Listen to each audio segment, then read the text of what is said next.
Hello everyone. तो आइए आज हम आपके लिए लेकर आए हैं मेंटल एबिलिटी टेस्ट जो एनएमएमएस का आपका एग्ज़ाम होना है उसके लिए। ये जो है क्वेश्चन जो मैट के हैं, तो आपको बता दें जो पिछला वीडियो था उसमें हमने 1 से 10 तक कर लिए थे पार्ट 1 में। आज हम ये जो आपके लिए एनएमएमएस के क्वेश्चन हैं, सवाल हैं जो ये मैट के हैं, जो इसमें हम आज 11 नंबर से शुरू करेंगे। 10 तक यहाँ तक हमने कर लिया था, आज हम ये 11 नंबर करेंगे। तो 11 नंबर में यहाँ पर अगर आप देखें तो लिखा हुआ है, यदि प्रकाश को सुबह कहा जाता है, सुबह को अंधेरा कहा जाता है, अंधेरे को रात कहा जाता है, रात को धूप कहा जाता है और धूप को शाम कहा जाता है, तो हम कब सोते हैं? तो प्यारे बच्चों, हम रात को सोते हैं। तो रात को आप अगर इसमें देखें, यहाँ पर हम रात को क्या कहते हैं? तो रात को ये जहाँ लिखा हुआ है, रात को धूप कहा जाता है, तो धूप हमारा उत्तर होगा। यानी इसका जो ऑप्शन है वो 4 सही उत्तर है, रात को हम धूप कहेंगे। तो इसके बाद अगला प्रश्न 11 के बाद 12 नंबर है। 12 नंबर में लिखा हुआ है, एक व्यक्ति 10 मीटर पूर्व की ओर चला और मुड़कर 30 मीटर चला। दोबारा से देखते हैं। एक व्यक्ति 40 मीटर पूर्व की ओर चला, दाएं मुड़कर 30 मीटर चला और फिर दाएं मुड़कर 30 मीटर चला और फिर दाएं मुड़कर 30 मीटर चला। अब प्रारंभिक बिंदु से कितनी दूरी पर है? तो आइए इसको सवाल को समझने के लिए हम यहाँ पर पहले दिशाएं ड्रा कर लेते हैं। यहाँ पर तो ये देखिए, ये यहाँ पर जो है इस तरह से अगर हम देखें, इस साइड में पूर्व होता है और इस साइड में पश्चिम होता है। तो ऊपर उत्तर होता है हम जब दिशाएं ड्रा करते हैं और नीचे दक्षिण होता है। अब जो इसको दोबारा से देखें, एक व्यक्ति 40 मीटर पूर्व की ओर, यानी वो इस दिशा में 40 मीटर चला। इसको मैं लाल रंग के कलर से दिखाता हूँ आपको। ये 40 मीटर पूर्व की ओर है चला। इसके बाद 30 दाएं मुड़ने का मतलब है कि वह व्यक्ति नीचे की ओर यानी दक्षिण दिशा की ओर इस तरफ 30 मीटर चला। फिर इसके बाद अगर देखें आप, इसका व्यक्ति का मुंह इस तरफ हो गया, तो अब वह यहाँ से फिर अपने दाएं मुड़कर 30 मीटर चलता है। तो अब यहाँ से अगर देखें, व्यक्ति की दाईं साइड ये है, तो इस साइड वो 30 मीटर चलता है। 30 मीटर चलने के बाद वो यहाँ से फिर नीचे लिखा हुआ है, फिर दाएं मुड़कर 30 मीटर चला। तो अब अगर देखें, व्यक्ति का मुंह इस दिशा में हो गया। यहाँ से अगर देखें तो इस दिशा में एक बार दोबारा से देख लीजिए आप इसको। ये मैं ग्राफ पर डायरेक्शन पर दिखा रहा हूँ आपको। 40 मीटर व्यक्ति पूर्व की ओर चला, फिर 30 मीटर वह अपने यहाँ से इसकी जो बाईं ओर है वो नीचे की ओर बनती है, यहाँ बाईं ओर वह 30 मीटर चला और फिर 30 मीटर चलने के बाद अब इसका मुंह इस तरफ हो गया, तो ये उसकी बाईं साइड है, तो इस ओर वह 30 मीटर फिर चला। तो अब उसका मुंह है इस दिशा में हो गया है, तो इस दिशा में ये बाईं ओर बनेगी, तो दाईं ओर, तो ये दाईं ओर बनेगी, तो दाईं ओर 30 मीटर इस तरह चला। तो ये यहाँ पर पहुँच गया। तो ये जो गैप है बीच में, आपको कलर चेंज करके दिखा देते हैं। ये जो गैप है यहाँ पर, ये 30 मीटर है, ये भी 30 है क्योंकि ये इस दिशा में भी 30 चला, तो ये 30 है और ये सारी लाइन 40 है। तो ये अगर हम इतना देखें तो ये 10 बच जाएगा। 40 और 30 और 40 10 हो जाएगा, ये 30 रह गया और ये 10 रह गया। तो ये अपनी आरंभिक स्थिति यहाँ से 10 किलोमीटर दूर है। तो इसलिए जो हमारा ऑप्शन 2 है सही उत्तर होगा। तो आपने जो ऑप्शन 2 है इस पर टिक लगा देना है। इसके बाद आइए अब अगला पार्ट करते हैं इसका।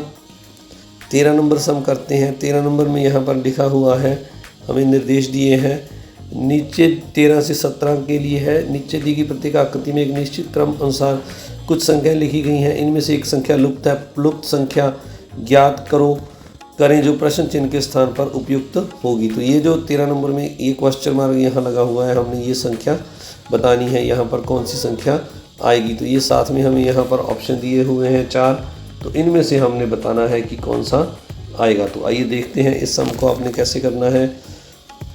तो अगर आप इस पहेली को ध्यान से देखें तो ये जो 7 है, इसको अगर आप 2 के साथ गुना कर दें तो ये 7 दूनी 14 हो जाता है और ऊपर वाला ये 13 इसमें जोड़ दें तो ये जो नीचे वाला है हमारे पास 27 आ जाएगा।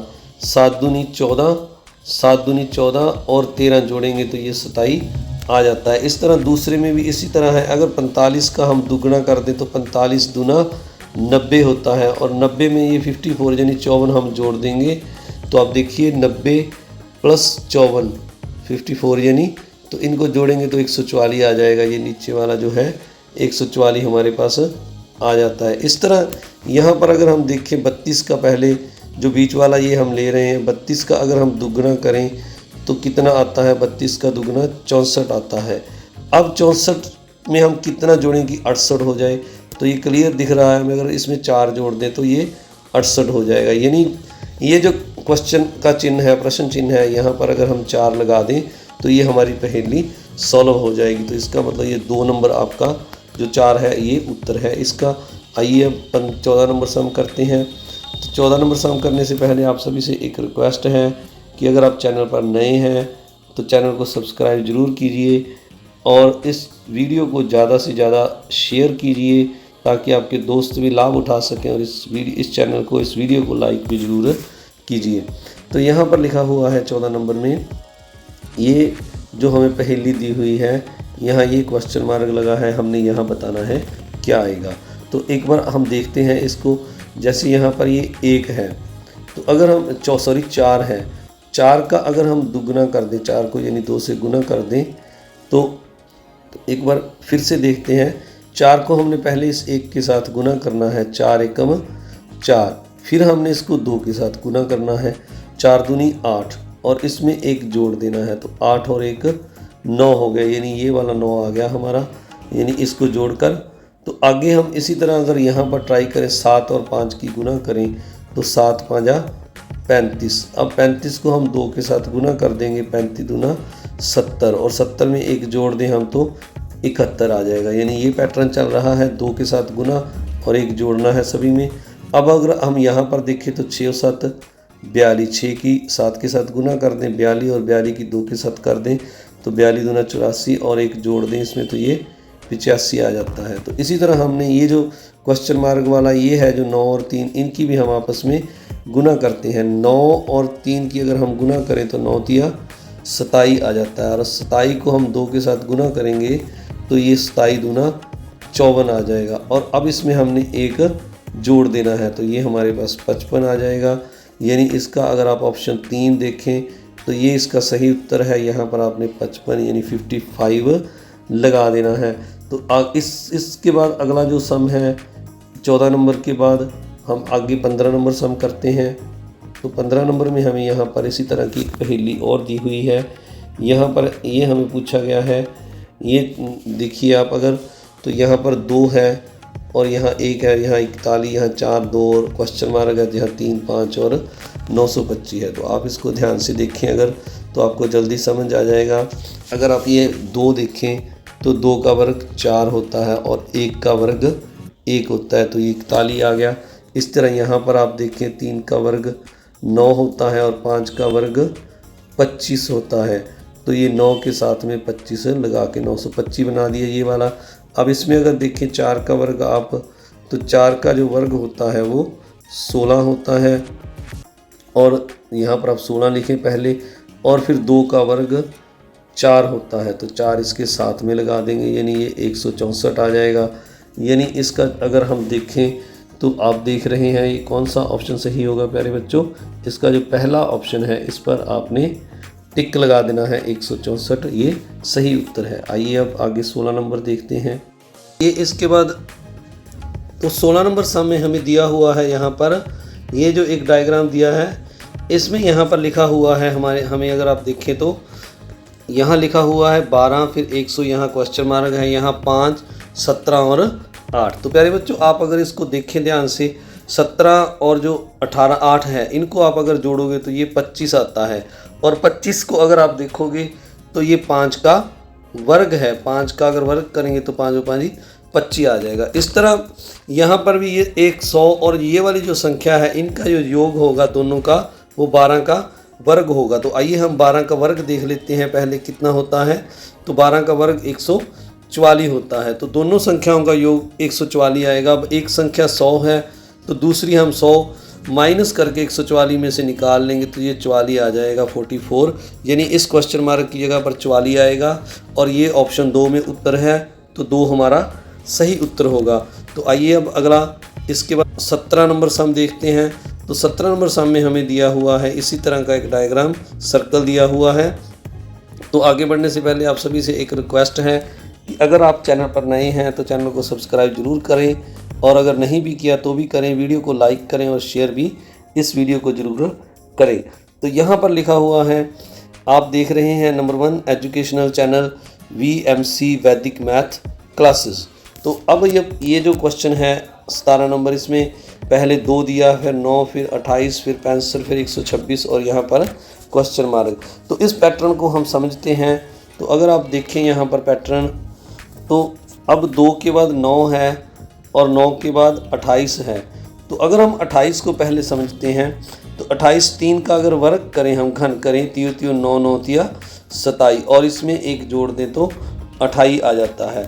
तो इसका मतलब अगर 65 को देखें इसी तरह, तो आइए हम 65 को देख लेते हैं। तो 65 का अगर हम 4 का अगर हम घन करें तो 4 का घन होता है चौके चौके 16, 16 चौके 64 और इसमें 1 जोड़ दें तो ये 65 बन जाता है। इसी तरह अगर 5 का हम घन करें तो 5 का घन हमारे पास होता है 125 और 125 में अगर हम 1 जोड़ दें तो ये हमारे पास 126 आ जाता है। एक यहाँ पर हमने ये ग्रीन से लिख देते हैं थोड़ा, ये हमने एक इसमें जोड़ दिया। तो इसी तरह अब अगर हम 9 है जो 2 का घन करें और इसमें 1 जोड़ दें, 2 का घन 8 होता है और 1 इसमें जोड़ दें तो 8 + 1 ये 9 आ जाएगा, यानी यहाँ पर ये 9 है। तो 2 इसी तरह 1 का घन करेंगे हम, तो 1 2 के लिए आप देख लें, 1 का घन करेंगे तो 1 आएगा और इसमें 1 जोड़ दे तो 2 हो जाएगा। इस तरह अब 126 यहाँ पर है 5 का, तो 5 ये बन रहा है पैटर्न, ये 1 का घन है, ये 2 का, फिर ये 3 का, ये 28 जो है 3 का है, फिर 65 4 का है और ये 126 5 का घन + 1 है। अब 5 के बाद हमारे पास यहाँ पर 6 का घन बनेगा, 6 का घन + 1। तो पहले हम 6 का घन लिख लेते हैं। 6 का घन होता है 216 और इसमें 1 हम जोड़ दें तो ये 217 बन जाता है, यानी जो ऑप्शन नंबर हमारा 4 है 217 ये सही उत्तर है, यहाँ पर 217 आएगा। इसके बाद अगला 18 नंबर प्रश्न है, इसमें हमें यहाँ पर दिया हुआ है निम्नलिखित 18 से 20 निम्नलिखित जानकारी को पढ़ें और नीचे दिए गए प्रश्नों के उत्तर दें। P और Q हिंदी और अंग्रेजी में अच्छे हैं, R और P हिंदी और गणित में अच्छे हैं, S और Q विज्ञान और अंग्रेजी में अच्छे हैं, R S T पंजाबी और गणित में अच्छे हैं। तो अब इनको हम बारी बारी से लिख लेंगे कौन सा किस विषय में अच्छा है। तो पहले हम क्वेश्चन देख लें, जैसे यहाँ पूछा 18 हिंदी विज्ञान अंग्रेजी में कौन अच्छा है। तो इसके लिए हम यहाँ पर ये जो दिए हुए हैं इनको बारी बारी सभी को एक बार लिख लेते हैं। तो आपको बताते हैं आपने कैसे टेबल बनाना है। तो सबसे पहले हम यहाँ पर ये जो हमें दिया हुआ है P Q R S T, इन सभी को बारी बारी से यहाँ पर लिख लेते हैं। पहले P है, फिर Q है, फिर R है, फिर S है, फिर T है, ये 5 बंदे हैं। तो P और Q हिंदी और हिंदी और अंग्रेजी में अच्छे हैं। तो हम जो P और Q है इनको हम हिंदी, जो इंग्लिश में हम शॉर्टकट में लिखेंगे इसको हिंदी लिख देते हैं और अंग्रेजी के लिए ई डाल देते हैं। इसी तरह Q भी हिंदी और इंग्लिश में अच्छे हैं। इसके बाद हम आगे दूसरी लाइन देखते हैं, R और P हिंदी और गणित में अच्छे हैं। R जो है हिंदी और गणित में अच्छा है, तो गणित के लिए मैंने G डाल दिया, और P जो है वो भी हिंदी और गणित में अच्छा है, तो हिंदी यहाँ पर मैंने पहले लिख लिया। अब मैं यहाँ P वाले में गणित और ऐड कर देता हूँ, तो P जो है हिंदी इंग्लिश और गणित में अच्छा है। इसके बाद S और Q विज्ञान और अंग्रेजी में अच्छे हैं, तो S और Q, S जो है वो विज्ञान के लिए मैं V डाल देता हूँ, और विज्ञान और अंग्रेजी को इंग्लिश में E लिख देते हैं हम, तो अंग्रेजी में अच्छा है। और जो Q है वह विज्ञान और अंग्रेजी में अच्छा है, तो अब Q के साथ हम विज्ञान और डाल देते हैं। अंग्रेजी जो है पहले हमने यहाँ लिख लिया E, तो इसको दोबारा रिपीट नहीं करते। अब आगे है R S और T पंजाबी और गणित में अच्छे हैं, तो ये T है जो ये पंजाबी और गणित में अच्छा है। अब R जो है वो भी पंजाबी और गणित में अच्छा है, तो R के लिए हम यहाँ पर पंजाबी और लिख देते हैं, गणित ऑलरेडी लिखा हुआ है जी। और S जो है वह पंजाबी और गणित में अच्छा है, तो S को हम पंजाबी और गणित S में और ऐड कर देते हैं। तो आइए अब हम प्रश्न पढ़ते हैं। तो 18 नंबर जो प्रश्न है इसमें लिखा हुआ है हिंदी, विज्ञान और अंग्रेजी में कौन अच्छा है। तो ये 3 विषय अगर हम देखें, हिंदी, विज्ञान और अंग्रेजी, तो हिंदी, विज्ञान और अंग्रेजी, तो ये पहला है, इसमें हिंदी भी है, सॉरी इसमें नहीं है, आगे दूसरा देखते हैं, हिंदी, विज्ञान और अंग्रेजी। तो ये इसमें देखिए हम हिंदी है, अंग्रेजी ई इंग्लिश है, वी विज्ञान है। तो हिंदी को हमने एच से लिखा था, विज्ञान को वी से, अंग्रेजी को ई से। तो इसमें तीनों एच वी ई तीनों हैं। तो ये जो है क्यू है, तो इसका दूसरा ऑप्शन आपने टिक लगा देना है, क्यू सही है। इसके बाद हम 2 नंबर प्रश्न पढ़ते हैं। इसके अगला यानी 19 नंबर प्रश्न देखते हैं हम। 19 नंबर में हमें पूछा गया है पंजाबी, हिंदी और गणित। पंजाबी का पी, हिंदी का एच, गणित का जी, यानी पी एच जी जिसमें है वो ऑप्शन हम यहाँ पर टिक कर देंगे। तो आइए पीछे चलते हैं पी एच जी के लिए। तो पी एच जी आप देख रहे हैं, जो ये टेबल हमने बनाया था, इसमें पी एच जी जो आर वाला है, आर में आर पंजाबी, गणित और हिंदी में अच्छा है। तो ये हमसे पूछा गया था, तो इसका उत्तर आर आएगा, पंजाबी, हिंदी और गणित। तो इसका आपने 1 नंबर ऑप्शन पर टिक लगा देना है। तो ये 1 नंबर सही है। इसके बाद अगला जो प्रश्न है 20 नंबर, इसमें ये हमें लिखा हुआ है यहाँ पर जो गणित, विज्ञान, पंजाबी और अंग्रेजी, यानी गणित का जी, विज्ञान का वी, पंजाबी का पी और इंग्लिश का ई। तो ये जो है जी वी पी ई, ये जिसमें आ रहा है उसको हम ऊपर थोड़ा सा देख लेते हैं, जी वी पी ई। तो जो चारों में अच्छा है जी। तो देखिए अगर आप एस को देखें तो एस में जी भी है, वी भी है, पी भी है और ई भी है। तो यानी एस ऑप्शन हमारा आंसर आएगा। गणित में अच्छा है, पंजाबी में अच्छा है, इंग्लिश में और विज्ञान में। यही आप देखें तो यही हमें पूछा गया था। जो 4 ऑप्शन थे जी वी पी ई, तो जी वी पी ई वाला जो है वो एस है। तो हमने एस वाला जो ऑप्शन है उस पर आपने इसमें जो 20 नंबर में टिक लगा देना है, यानी ये 3 नंबर आपका ऑप्शन उत्तर सही होगा। तो आप सभी का इस वीडियो को देखने के लिए बहुत बहुत धन्यवाद। ये इस वीडियो का पार्ट 2 था। हमने पार्ट 1 में 1 से 10 तक कर लिए, 1 से लेकर 10 तक कर लिए हैं। अगला जो पार्ट 3 हम करेंगे उसमें आगे जो है 21 नंबर से हम शुरू करेंगे और कोशिश करेंगे ज़्यादा से ज़्यादा 30 या 40 तक हो जाएं। आप सभी का इस वीडियो को देखने के लिए बहुत बहुत धन्यवाद। चैनल को सब्सक्राइब जरूर करें, वीडियो को लाइक करें और शेयर भी ज़रूर करें। Thank you very much.